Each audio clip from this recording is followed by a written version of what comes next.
Hello. اچھا، یہ ایک تصویر ہے تو اس سے ہم یوسف نظر کے تعارف کا آغاز کرتے ہیں.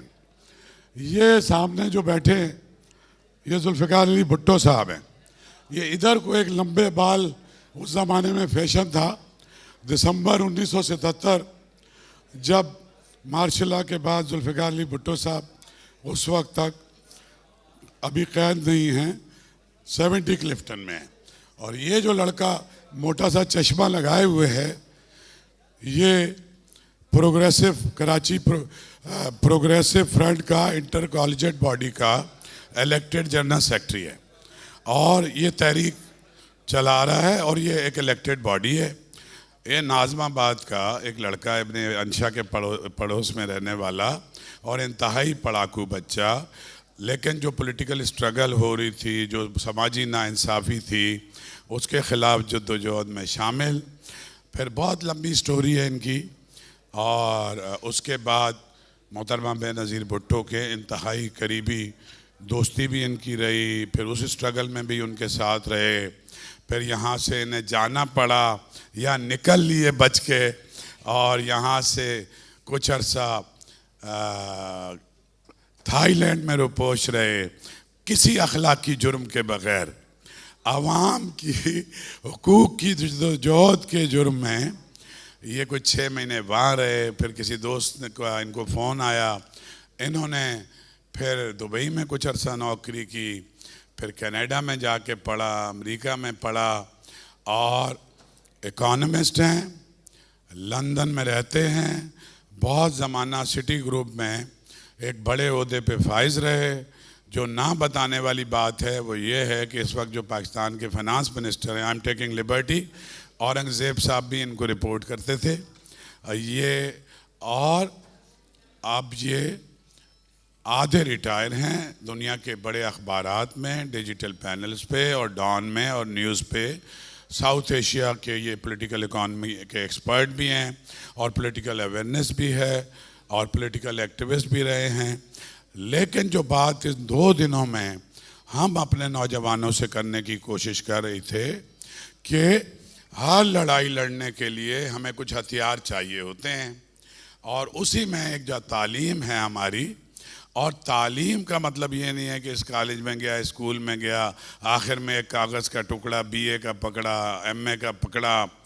میننگ فل پرپز فل ایجوکیشن، دنیا میں جو کچھ کرنا چاہتے ہیں اس کو اپنے آپ کو مسلح کریں، غیر مسلح طریقے سے، بغیر توپ کے، بغیر بندوق کے. وہ سارے ٹول آپ کے پاس ہوں کہ جو آپ اپنے سماج کو بہتر کیسے کر سکتے ہیں. تو یہ لندن سے تشریف لائے ہیں. آپ جتنے بھی ہیں ان کی بھرپور تالیوں میں میں درخواست کرتا ہوں جناب یوسف نظر صاحب سے کہ آ کے آپ سے باتیں کریں. یوسف نظر میرے تو یہ دوست بھی ہیں، ہم ایک ہی زمانے کے لوگ ہیں سارے کے سارے. بہت شکریہ. یوسف نظر ابھی تو تمہاری ٹانگوں میں دم ہے تو تم چاہو، غالب نے کہا ہے نا کہ رہنے دو ابھی ساغ، تم چاہو تو یہاں کھڑے ہو کے کرو، تم چاہو تو بیٹھ کے کرو. بہت بہت نوازش، بہت شکریہ. ہمیشہ میرے بہت پرانے دوست ہیں تو از ٹو کائنڈ. لیکن مجھے بہت یہاں کی بڑی خوشی ہو رہی ہے. اور ویسے تو بہت چیزیں دیکھیں، بہت زمانہ دیکھا، کہہ سکتے ہیں آن اے لائٹر نوٹ کہ جستجو جس کی تھی اس کو تو نہ پایا ہم نے اس بہانے سے، مگر دیکھ لی دنیا ہم نے. تو لیکن آج جو میرے خیال سے جو میں کہنا چاہوں گا، جو کہنے کی جسارت کروں گا وہ یہ ہے کہ اٹھو ورنہ حشر بھی پھر کبھی نہ ہوگا. آپ مجھے صحیح کر سکتے ہیں. دوڑو زمانہ چال قیامت کی چل گیا ہے. ایک زمانے میں کہتے تھے کہ کافر ہے تو شمشیر پہ کرتا ہے بھروسہ، مومن ہے تو بے تیغ بھی لڑتا ہے سپاہی. لیکن یہ بات 1930s کی ہے. بڑے ادب کے ساتھ علامہ اقبال کی بڑی معذرت کے ساتھ میں عرض کروں گا کہ زمانہ بدل گیا ہے. اس حوالے سے 2017 میں جو رشیا کے پریزیڈنٹ ہیں پوٹن، انہوں نے ایک بہت بڑی بات کی تھی، اور یہ آج کی نہیں، 2017 کی اسپیچ ہے، سپٹمبر 2017 کی. اور صدر پوٹن نے کہا تھا کہ whoever dominates the artificial intelligence will rule the world. اور یہ بڑی جاری باتیں مجھے کہنے کی ضرورت نہیں ہے، وہ کتنی بھاری بھرکم شخصیت ہیں اور وہ کتنا بڑا ان کا عالمی اسٹیچر ہے. تو آج میں بات کرنا چاہوں گا کہ آج یہ جو موضوع میری گفتگو کا ہے، یہ بڑا مشکل ٹاپک ہے. اگر میں آسانی کا طریقہ اختیار کرنا چاہوں تو میں کہہ سکتا ہوں کہ میں نے اتنے لوگوں سے بات کی ہے اتنے عرصے میں اور کوئی راستہ نہیں ہے. لیکن یہ مایوسی کی بات ہوگی اور مایوسی کفر ہے. تو اس سے پہلے کہ ہم بہت ساری باتیں کریں، میں گفتگو دیکھتا رہتا ہوں ٹیلی ویژن پہ کہ جی سیاسی استحکام آئے گا، سیاسی نظام ہوگا، تو پھر آگے ایسے سلسلہ سدھار اس کا ہوگا. اور یہ بات کسی حد تک درست ہے، لیکن یہ بات صرف کسی حد تک درست ہے. اس کو سمجھنے کے لیے ہمیں تاریخ کا کچھ جائزہ لینا پڑے گا. دیکھیے، بہت بات ہوتی ہے ڈیموکریسی کی. برطانیہ کو کہا جاتا ہے کہ وہ جو مدر آف پارلیمنٹس ہے وہ برطانیہ کی ہے. بہت وقت کم ہے، لیکن بڑے مختصر وقت میں یہ کم بتانا چاہوں گا کہ ایک میگنا کارٹا نام کی چیز ہوتی ہے جو 1215 میں برٹن میں سائن ہوا تھا. کئی صدیاں لگ گئی تھیں کہ برٹش پارلیمنٹ جو ہے اس کا وہ کچھ کسی شکل میں آئی. 1832 میں جب ووٹنگ رائٹس دیے گئے تھے برٹن میں، تو صرف 7% آبادی کو ووٹنگ رائٹس دیے گئے تھے. اس کو کہا جاتا ہے دا ریفارم ایکٹ آف 1832. کہنے کا مطلب یہ ہے کہ ڈیموکریسی جو ہے برٹن میں بھی سینچریز میں ایوالو ہوئی تھی. اور یہ زیادہ دور کی بات نہیں ہے، 1928 میں پہلی مرتبہ برٹن میں تمام خواتین کو ووٹ دینے کا حق دیا گیا. 1971 میں سوئٹزرلینڈ میں خواتین کو ووٹ دینے کا حق دیا گیا تھا، جسے کہتے ہیں یونیورسل سفریج. تو یہ ایک دم دنیا ایسے نہیں پہنچ گئی. یہ کہنا کہ پہلے ادارے بنتے ہیں پھر ترقی ہوتی ہے، اگر آپ تاریخ کے تناظر میں دیکھیں تو یہ بات اتنی درست آپ کو نہیں لگے گی. لیکن آج کی حالت ہے، آج پاکستان کی حالت یہ ہے کہ ہمارا، یہ تو بہت سارے لوگ کہتے رہتے ہیں کہ ہمارے اتنے فیصد بچے جو ہیں 2,26,00,000 سے زیادہ جو ہیں وہ اسکول میں نہیں ہیں. اور بائی دا وے دنیا میں اس سے جو زیادہ خراب جو فگرز ہیں وہ 11 ملکوں میں ہیں، اور ان تمام 11 ملکوں کا تعلق جو ہے افریقہ سے ہے. تو اس خطے میں، ایشیا میں، اس لحاظ سے ہم سب سے پیچھے ہیں. اگر آپ یہ دیکھ لیجئے کہ ہمارے جو پرائمری اسکول کے جو بچے ہیں ان میں سے 50%، چاہے وہ گریڈ 5 میں پہنچ بھی جائیں، وہ سادہ جو میتھ کی پرابلم ہوتی ہے ان کے درجے کے مطابق وہ اس کو حل نہیں کر سکتے ہیں، نہ ہی وہ پورا اخبار پڑھ سکتے ہیں. تو اگر آپ لٹریسی لیول کی بات کرتے ہیں تو ہمارے یہاں جو 10 سال کا بچہ ہے، یونائٹڈ نیشنز کی، ورلڈ بینک کی بہت ساری رپورٹس ہیں، ان میں سے جو 77% ہیں وہ 10 سال کے بچے کو جس طرح سے پڑھنا چاہیے وہ نہیں پڑھ سکتے. تو یقیناً ہم کہہ دیتے ہیں کہ ہمارے یہاں شرح خواندگی جسے آپ لٹریسی ریٹ کہتے ہیں وہ تقریباً 60% ہے، لیکن وہ بھی میرے خیال سے کچھ ایگزیجریشن ہے. اگر آپ اس کو پرسپیکٹو میں دیکھنا چاہیں، 1851 میں برطانیہ میں جو لٹریسی ریٹ تھا وہ 69% تھا. آج 2025 میں ہمارے یہاں جو شرح خواندگی ہے، جو لٹریسی ریٹ ہے، وہ برطانیہ میں جو ریٹ تھا لٹریسی ریٹ 1851 سے اس سے بھی کم ہے.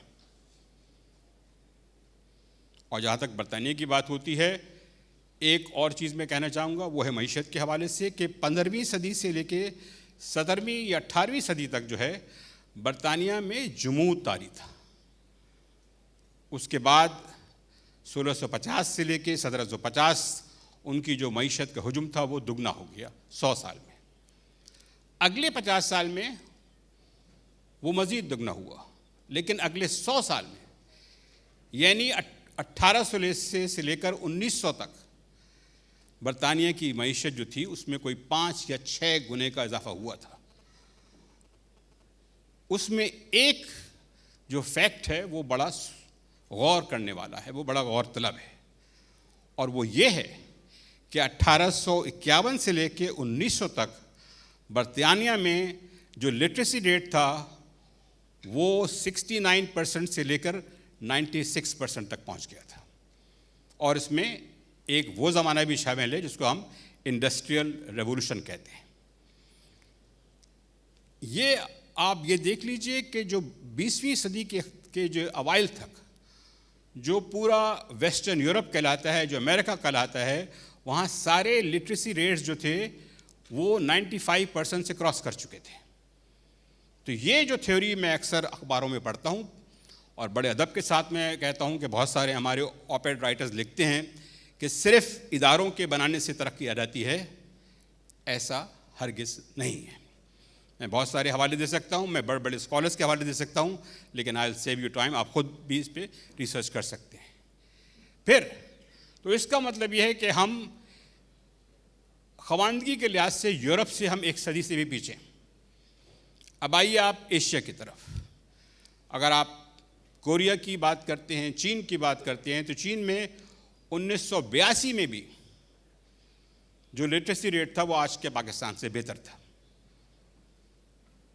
کہنے کا مطلب یہ کہ ہم 40 سال 50 سال پیچھے ہیں ایشیا سے بھی.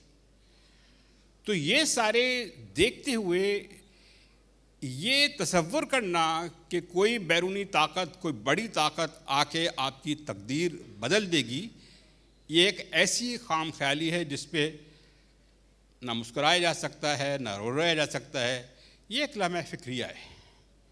کیا ایسا ہی ہے؟ میں بہت سنتا ہوں کہ لوگ امریکہ کی بات کرتے ہیں کہ امریکہ یہ کر رہا ہے اور چین یہ کر رہا ہے. تو میں ان کے سامنے یہ کچھ تاریخی حقائق رکھنا چاہتا ہوں.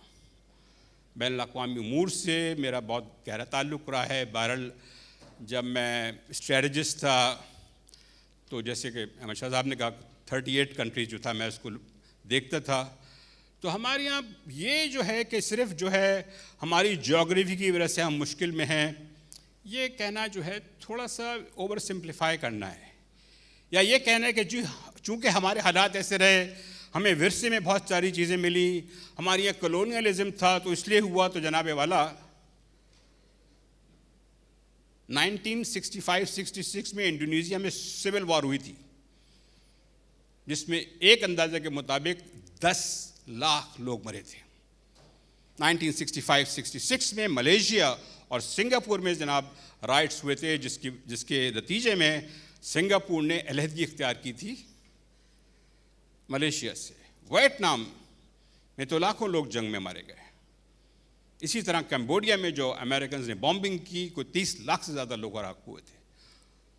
حیرت کی بات یہ ہے کہ تمام ملک جو ہیں جو کسی زمانے میں ہم سے پیچھے تھے وہ بہت آگے نکل گئے، چاہے وہ ویتنام ہو، چاہے وہ ملیشیا ہو، چاہے کوئی اور ملک ہو. آخر ہمارے ساتھ مسئلہ کیا ہے؟ یہ بات سوچنے کی ہے کہ ہمارے ساتھ مسئلہ کیا ہے.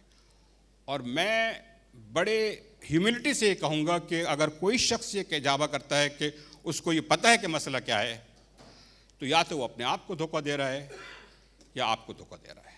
اس لیے کہ باتیں یہ ایسی سیدھی سادھی نہیں ہیں، یہ پیچیدہ باتیں ہیں. لیکن ہمیں ان پہ تحقیق کرنے کی ضرورت ہے، ہمیں اس پہ فکر کرنے کی ضرورت ہے. اور اس کے لیے ضروری ہے کہ جتنے بہت سارے جو پرانے کلیشیز ہیں ہم اس کو الگ طرف رکھیں اور دنیا کو دیکھیں کہ دنیا کدھر جا رہی ہے. اسی لیے میں نے یہ شعر پڑھا شروع میں. اور آج جب آپ دیکھیے تو یہ صورتحال اور بھی گمبھیر نظر آتی ہے. وہ اس لیے کہ پاکستان میں جو ہم ایک تو بات ہوتی ہے کہ ہم تعلیم پہ کتنا خرچ کر رہے ہیں، لیکن خرچ کرنے کی بات نہیں ہے خالی. ایک تو یہ کہ ہم بہت کم خرچ کر رہے ہیں. ہم اپنے جو قومی پیداوار ہے اس کا 2% سے بھی کم کرتے ہیں، جبکہ ایشیا میں یہ 3 یا 4% ہے، بلکہ اس سے بھی زیادہ چند ممالک میں. لیکن اس سے زیادہ اہم بات یہ ہے کہ جو کوالٹی آف ایجوکیشن ہمارے یہاں ہے، جو تعلیمی معیار ہے، جو ٹیچرز کی حالت ہے، اس پہ سنجیدگی سے غور کرنے کی ضرورت ہے. اس کا ایک بہت بڑا تعلق ہمارے رویوں سے ہے. ہمارے یہاں ایک کلچر ہے جسے کہتے ہیں درباری کلچر. ہمارے یہاں دیکھیں دنیا میں جو ایلیٹس ہیں، ایلیٹس کو ہم بہت برا والا کہہ سکتے ہیں، لیکن یہ بھی حقیقت ہے کہ دنیا کی ترقی میں جو ہے وہ جو رولنگ کلاسز تھیں ان کے ایلیٹس نے بڑا فیصلہ کن کردار ادا کیا ہے.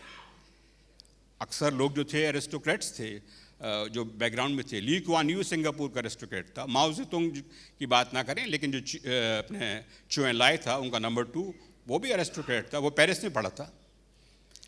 ہمارے یہاں مسئلہ یہ ہے کہ ہمارے یہاں ایک درباری کلچر ہے جہاں خوشامد اتنی زیادہ بڑھ گئی ہے کہ اگر کوئی آدمی جیسے غزالی صلاح الدین صاحب ہیں یا احمد شاہ صاحب ہیں، اگر ایوان اقتدار میں کوئی صحیح بات کرنا چاہے تو وہ بات کرنا بہت مشکل بنا دیا گیا ہے.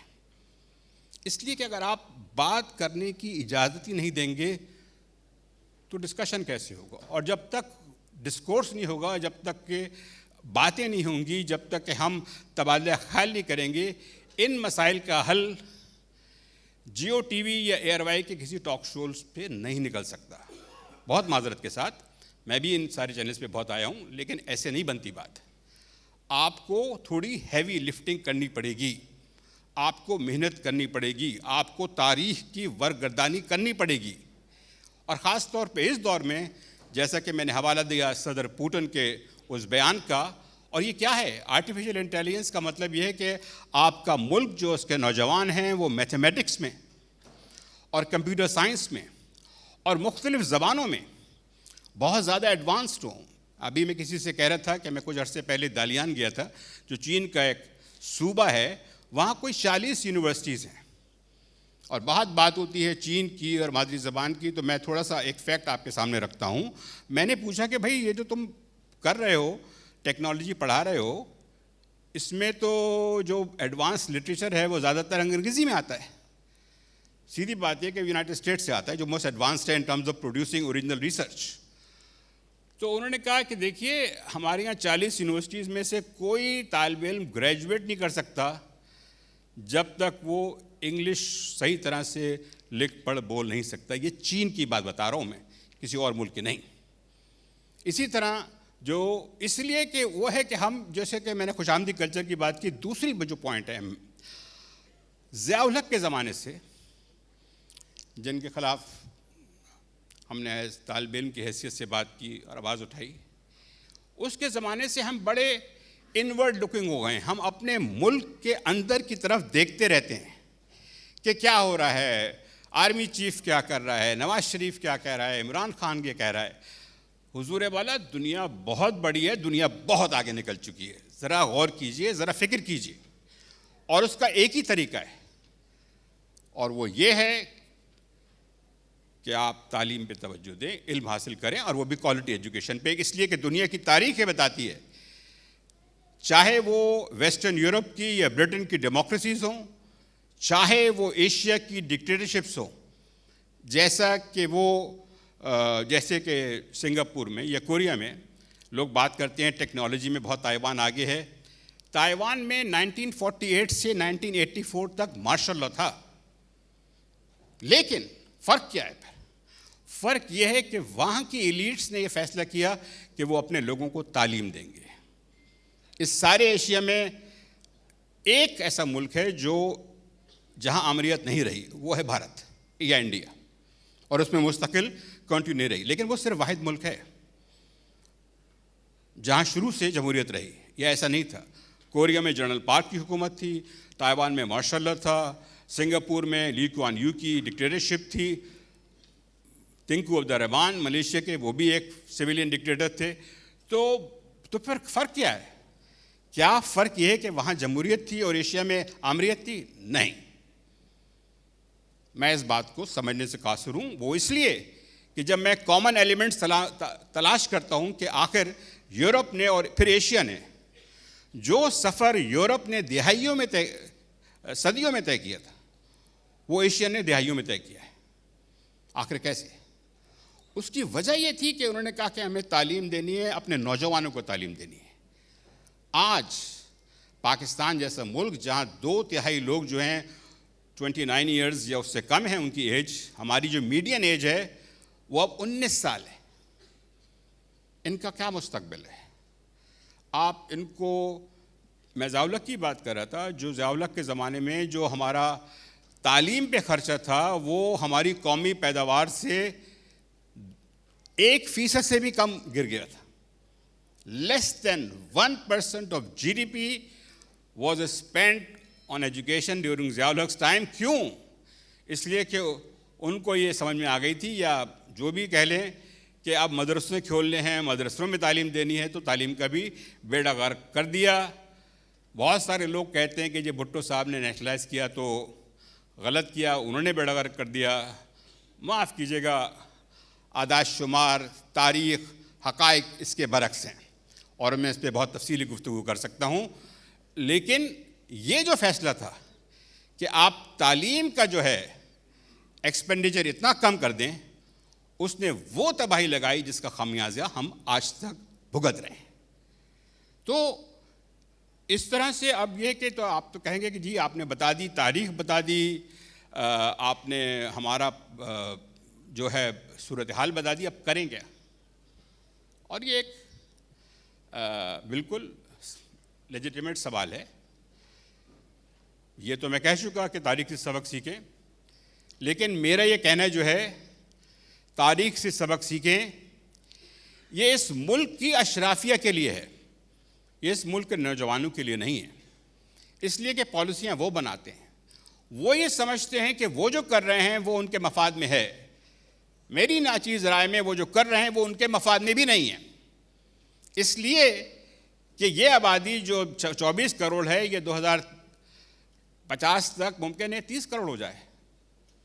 پانی کی ویسے ہی بڑی زبردست جو ہے ہمارے یہاں بہت بڑا بحران ہے پانی کا. بجلی کا بحران تو آپ دن رات اس سے نمٹتے ہی رہتے ہیں. تو بجلی، پانی، آبادی، اور پھر ایک ایسی آبادی جس کی ایک بہت بڑی تعداد جو ہے تعلیم یافتہ نہیں ہے. ہم یہاں اچھے ایئر کنڈیشن سیمینارز رومز میں سیمینار کر سکتے ہیں، لیکن اس حقیقت کو کوئی نہیں چھپا سکتا کہ ہمارے ملک کی ایک بہت بڑی تعداد، میں پرسنٹیجز میں نہیں جاتا، وہ تعلیم یافتہ نہیں ہے. اور جب تک یہ صورتحال ہے، بدقسمتی سے میں نہیں سمجھتا کہ ہمارے ملک کی تقدیر بدل سکتی ہے.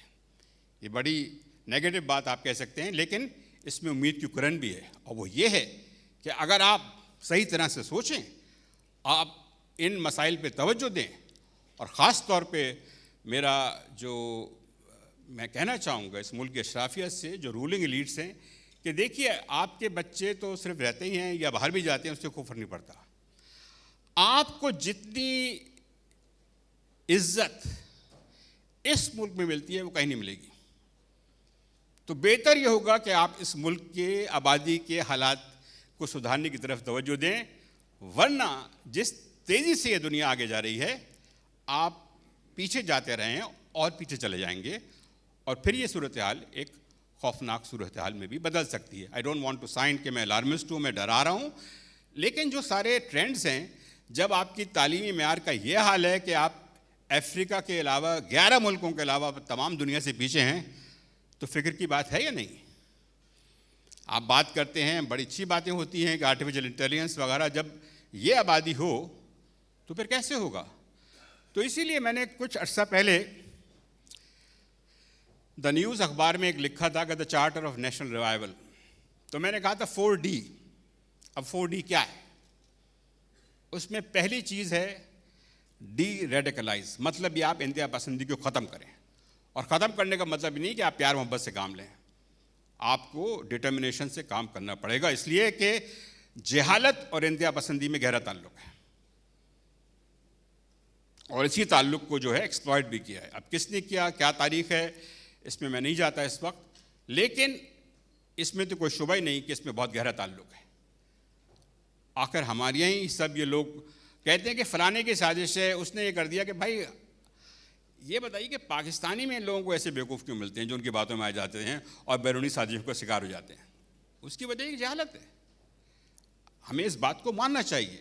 جب تک ہم ایمانداری سے ان حقیقتوں کو اعتراف نہیں کریں گے آگے بڑھنا بہت مشکل ہے. وہ اس لیے کہ مرض، جب آپ کسی بھی مرض کا علاج کرتے ہیں تو تشخیص صحیح ہونی چاہیے، ڈائگنوسس صحیح ہونی چاہیے. اگر آپ تشخیص ہی غلط کریں گے تو علاج بھی غلط ہوگا.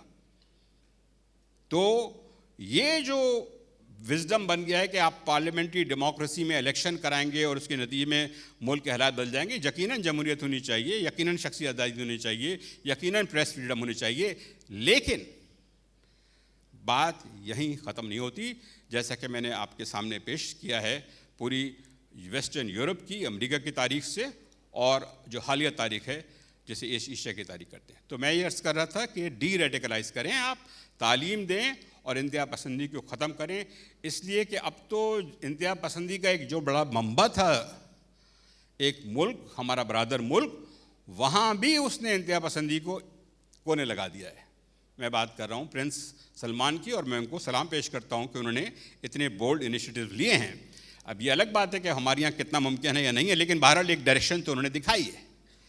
اور دوسری ایک چیز ہے جس کو میں نے 4D کہا ہے کہ وہ ہے ڈیوالو. ہمارے اچھے دوست ہیں مفتاح اسماعیل صاحب، انہوں نے ایک مرتبہ کہا کہ آپ 3000 کے واؤچر سب کو دے دیں، پرائیویٹ اسکولوں میں چلے جائیں گے بچے اور وہ ہو جائے گا. تو میں نے مفتاح صاحب سے پوچھا کہ پرائیویٹ اسکول تو اس ملک کے بہت سارے علاقوں میں ہیں ہی نہیں، اس لیے کہ پرائیویٹ اسکول تو وہاں کھلتے ہیں جہاں پروفٹ ہوتا ہے. وہ کروڑوں بچے جن علاقوں میں پرائیویٹ اسکول ہیں ہی نہیں، وہ بیچارے کیا کریں گے؟ ایک بہت بڑا مغالطہ ہے. اور وہ یہ کہ چونکہ یہ سرمایہ دارانہ ملک ہیں برٹن اور یو ایس، یہاں پرائیویٹ سیکٹر جو ہے بہت بڑا رول ادا کرتا ہے. جی بالکل کرتا ہے، لیکن 85 to 90% اسٹوڈنٹس ہائی اسکول کے لیول تک آج بھی یونائٹڈ اسٹیٹس میں بھی اور برٹن میں بھی وہ گورنمنٹ اسکولوں میں پڑھتے ہیں. یہ بات کم کہی جاتی ہے اور یہ کم بتائی جاتی ہے. تو کہنے کا مقصد یہ کہ آپ ڈیوالو کریں. کیسے کریں گے آپ ڈویژن کی سطح پہ جو ہے فنڈنگ بھی کریں اور ان کو اختیارات دیں. اس لیے کہ اسکولوں کو، ہزاروں لاکھوں اسکولوں کو چلانا اسلام آباد میں یا کراچی میں بیٹھ کے ممکن ہے نہیں، ایسے ہوتا نہیں ہے. تو ہم کیوں نہیں دیکھتے کہ دنیا میں لوگوں نے کس طرح کیا ہے. پھر ایک سوال اس میں اور بھی آ جاتا ہے انگریزی کا، تو معاف کیجیے گا، کوریا جیسے ملک میں بھی پرائمری اسکول سے انگلش کی تعلیم دی جاتی ہے. کوریا کا بہت بڑا نام ہے، ترقی کر رہا ہے. سنگاپور میں بھی. وہ اس لیے بھی کہ میں خود رہا ہوں، میں نے دیکھا ہے، اپنی آنکھوں سے دیکھا ہے. میرے کچھ بچوں نے وہاں تعلیم بھی حاصل کی ہے، تو مجھے اس سے ذاتی بھی بڑی دلچسپی بھی ہے، واقفیت بھی ہے. یہ کہنا کہ آپ شروع سے انگریزی نہ پڑھائیں، میں سمجھتا ہوں یہ ہمارے اشرافیہ کا جو طبقہ ہے اس کی منافقت ہے. اپنے بچے تو آپ کے ایچ ایس این میں گرامر اسکول میں پڑھ جاتے ہیں، پھر وہ جا کے برٹن اور امریکہ کی اچھی یونیورسٹی میں پڑھتے ہیں. عوام کو آپ چاہتے ہیں کہ جی بس ان کو سندھی اردو پڑھاؤ. بالکل پڑھائیں، یقیناً ہماری مادری زبان ہے، پڑھنی چاہیے، ضرور پڑھنی چاہیے، لیکن خدا کے واسطے آپ ان کو انگریزی زبان اور انڈائریکٹلی جو ٹیکنالوجی میں ڈیولپمنٹس ہو رہے ہیں اس سے دور نہ رکھیں، اس سے محروم نہ کریں، ورنہ پاکستان اور پیچھے جائے گا. تو یہ بات ہو گئی ڈیوالو، کہ آپ ڈیوالو کریں، مطلب یہ کہ اختیارات آپ نچلی سطح پہ ٹرانسفر کریں. ٹھیک ہے ڈیفنس آپ کریں، خارجہ پالیسی کریں، وہ کرتے رہیں، لیکن کم از کم اتنا تو کر دیجئے کہ یہ جو سکھر کا جس طرح ضلع ہیں، رانی پور ہے، میرا پور ہے، یہاں کے جو لوکل جو کونسلز جو ہیں وہ کم از کم اپنے بچوں کی تعلیم کا صحیح طرح تو انتظام کریں. ان کو حاج نہ جوڑنا پڑیں آگے چیف منسٹر کے یا پرائم منسٹر کے. اتنا تو کرنے دیجئے. اور یہ ہوا ہے، اور دنیا میں بہت جگہ ہوا ہے، یہ کوئی نئی بات نہیں ہے. ہم کیوں چاہتے ہیں کہ ہم we want to reinvent the bill, ہم چاہتے ہیں کہ ہر چیز کو ہم شروع سے جو ہیں وہ بنائیں کہ جی یہ گراؤنڈ ریئلٹیز یہ ہیں. صاحب گراؤنڈ ریئلٹیز جیسا کہ میں نے کہا، ویتنام میں، کمبوڈیا میں، انڈونیزیا میں 50 یا 60 کی دہائی میں یہاں سے بہت بدتر حال تھا، اس کے باوجود وہ آگے بڑھے. تو ڈیوالو کریں. اس کے بعد ایک اور چیز ہے ڈی ریگولیٹ. آج ایک بہت بڑا مسئلہ ہے، آپ دیکھ لیجئے انویسٹمنٹ کے حوالے سے لوگ کہتے ہیں کہ صاحب ایکسپورٹ ہماری ادھر سے پھر 50 بلین ہو جائے گی، پھر 100 بلین ہو جائے گی. میں کوئی بڑی بات نہیں کرنا چاہتا. میں نے 48 ملکوں میں انویسٹمنٹس کیا ہے. اوور $3 بلین ایمپائر ہے. میرے خیال سے مجھے تھوڑا سا پتہ ہے انویسٹمنٹس ہوتے کیسے ہیں. انویسٹمنٹس وہاں ہوتے ہیں جہاں کی آبادی جو ہے وہ اسکلڈ ہے, تعلیم یافتہ ہے, جو ہنرمند ہے. یہاں آپ کو الیکٹریشین بڑی مشکل سے ملتا ہے جو کوالیفائڈ ہو, جو آپ کو پلمبر بڑی مشکل سے ملتا ہے. تو آپ یہ سمجھتے ہیں کہ دنیا کی بڑی بڑی کمپنیاں آ جائیں گی اور ایسے ہی جو انویسٹ کر دیں گی اس لیے کہ ان کو پاکستان سے پیار ہے. تو بھائی ایسا نہیں ہوتا. آپ اگر چاہتے ہیں کہ انویسٹمنٹ ہو جائے, انویسٹمنٹ آئے پاکستان میں, تو پھر آپ چاہیے کہ آپ لوگوں کو تعلیم دیں, ان کو ٹریننگ دیں, ان کو اسکلز دیں. تو اسی لیے یہ بات تو ہو جاتی ہے. اسی لیے میں کہہ رہا ہوں کہ آپ ڈی ریگولیٹ کریں. اس کا مطلب یہ کہ آج بھی کوئی صنعت لگانے جائے تو اس کو پتہ نہیں 30 یا 40 لوگوں سے اپروول لینے پڑتے ہیں. اور یہ جو سب چل رہا ہے سلسلہ, اسی لیے سے جو ہے ہمارے یہاں صنعتی ترقی جو ہے وہ بہت رک گئی ہے. بلکہ پچھلے 20 سال میں پاکستان کے لیے ایک لفظ استعمال ہوا ہے, پاکستان جو ہے از سلولی گیٹنگ ڈی انڈسٹریلائز. مطلب یہ کہ لوگ پلاٹس میں پیسہ لگا رہے ہیں, ریئل اسٹیٹ میں پیسہ لگا رہے ہیں, بلڈنگیں بنا رہے ہیں, باہر سے پیسہ آتا ہے جو ہمارے رشتہ دار یا دوست بھیجتے ہیں, اس سے جو ہے خرچے چلتے ہیں. لیکن جو پاکستان میں انڈسٹری ہے وہ پیچھے جا رہی ہے. مطلب دنیا میں آگے جا رہی ہے, ترقی کر رہی ہے, تیزی سے ترقی کر رہی ہے, ہم پیچھے جا رہے ہیں. اور پھر یہ کہا جاتا ہے کہ جی پاکستان ایک زرعی ملک ہے. تو زراعت کی بات ہوتی ہے تو میں ایک بہت زیادہ ٹائم لینا چاہتا کہ ایک چھوٹی سی بات میں عرض کروں گا, ایک مثال دوں گا میں. نیدرلینڈز یا ہالینڈ ایک چھوٹا سا ملک ہے, اس کی آبادی بمشکل 2 کروڑ سے بھی کم ہے, اور اس میں سے صرف 2% لوگ جو ہیں وہ زراعت میں انوالوڈ ہیں. صرف 2%. بمشکل کتنے ہوں گے؟ 3-4 لاکھ. نیدرلینڈز جو ایکسپورٹ کرتا ہے ایگریکلچر پروڈکٹس, وہ دنیا کا دوسرا بڑا ایکسپورٹر ہے زرعی, جس میں پولٹری پروڈکٹ بھی شامل ہیں, پھول بھی, اور بہت ساری چیزیں. پچھلے سال جو تھا وہ جو تھا وہ کوئی 130 بلین تھا ان کی ڈالر. تو یہ بات جو ہے ہمیں غور کرنے کی ضرورت ہے, ہم کیسے کر سکتے ہیں. آخری بات جو میں کہنا چاہوں گا کہ میں نے کہا کہ آپ ڈی ریڈیکلائز کریں, ڈیوالو کریں, ڈی ریگولیٹ کریں, اور آخری چیز جو ہے وہ یہ ڈیجیٹائز کریں. اور ڈیجیٹائز کرنے کا مطلب یہ نہیں ہے کہ آپ ہر ایک کے ہاتھ میں کوئی موبائل فون تھما دیں. اس کے لیے بنیادی شرط یہ ہے کہ آپ لوگوں کو تعلیم دیں, اور تعلیم ایسی دیں جس میں وہ کرٹیکل, جسے کہتے ہیں کہ ریزننگ انالیسس سیکھ سکیں. ہمارے یہاں کلچر یہ ہے کہ کوئی اسٹوڈنٹ کھڑا ہوتا ہے, سوال کرتا ہے, کہتے بیٹھ جاؤ. ایسے ترقی ہو ہی نہیں سکتی اس زمانے میں. تو ان ساری باتوں کی طرف توجہ دینے کی ضرورت ہے. اور اس مختصر وقفے میں میں سمجھتا ہوں کہ میں اتنا ہی کہہ سکتا ہوں. امید ہے آپ کو کچھ آپ لوگ سوچیں گے, آپ ڈس ایگری بھی کر سکتے ہیں, ایگری بھی کر سکتے ہیں, لیکن بات ڈس ایگریمنٹ یا ایگریمنٹ کی نہیں ہے. بات صرف درخواست اتنی ہے کہ جو میری گزارشات ہیں ذرا سوچیے. بہت بہت شکریہ. جتنے بھی خوش نصیب بچے اس ہال میں بیٹھے ہیں, سکھر میں ان کی زندگی میں یہ پہلا تجربہ ہے کہ دنیا کے بڑے بڑے اکانومسٹ, پالیسی ایڈوائزرز, یوسف نظر صاحب نے جو آج باتیں کی ہیں وہی ادی نورالرضا شاہ نے کل سندھی میں کی تھیں کہ ہمارے سماج کے آگے بڑھنے کا راستہ یہی ہے. یوسف نظر, تمہارا بہت بہت شکریہ کہ تم اتنی دور سے آئے ہو, اور مجھے امید ہے کہ تم ریٹائر ہو کے اس ملک میں واپس آؤ گے اور یہاں کام کرو گے. اگر وہ مجھے آنے دیں گے. ٹھیک, شکریہ. ہم نے بہت سارا انٹرٹینمنٹ کیا, ہم گانے کرتے ہیں, ہم ایک سوال پوچھ رہے ہیں. جی سر, آئیے.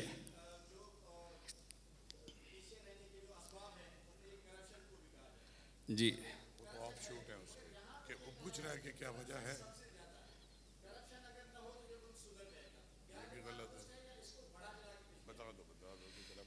دیکھیے, ایمانداری کی بات یہ کہ کرپٹ ملکوں نے بھی بہت ترقی کی ہے. صرف کرپشن ایشو نہیں ہے, کرپشن کوئی اچھی چیز نہیں ہے, لیکن کرپشن کو ہر خرابی کی جڑ بتا دینا بھی غلط ہے.